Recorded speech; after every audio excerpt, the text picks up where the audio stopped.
Hey, what's up guys? Ako si Carlo, Gold Issue Maman. Ngayong araw nga pala guys, may pupuntahan tayo. Makikipag-meet up tayo sa vlogger. Narinig ko pa nga yung boses ni Daddy Boog dyan kumakanta Singer yan. So guys, malapit na tayo sa ating paroroonan.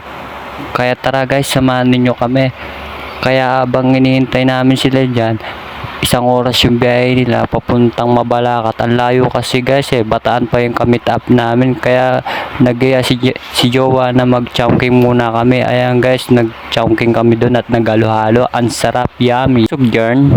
So guys, ilang oras kami nag-aantay dyan para lang intayin namin yung vlogger kasi makakamit na namin ang kilalang vlogger na sikat. Kaya ayan guys, habang inintay namin sila, meron namang nagpasikat ditong sumasayaw na bata.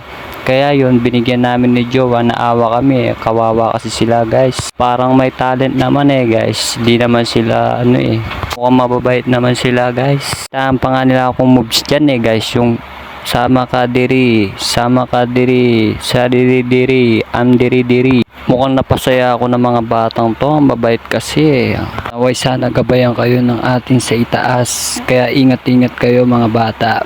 Salamat pala sa pag-support sa aking vlog Jan TV. Napasaya ninyo ako. Maraming salamat sa inyo. Good boy kayo lagi. Kaya yan guys, ayan na yung vlogger na nakamit namin. Ang pinakasikat sa Bataan na vlogger.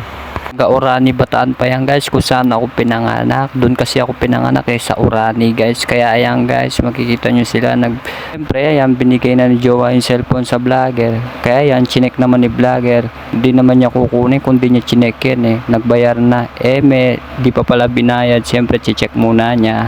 Pa-comment na lang ako guys kung sino nakakakilala dito sa vlogger na to. Sikat daw to sa Bataan Kaya yung guys, naka-smiling face pa nga si Jowa dyan. Kaya yan, chinecheck na yung cellphone bago niya bayarin. Lagi natin tandaan, maging practical muna tayo bago natin kunin yung cellphone. Hindi natin alam kung may issue o wala. Kaya yan, magbabayad na yung trans na vlogger. Siyempre, pag nakuha na natin yung pera, siba na tayo.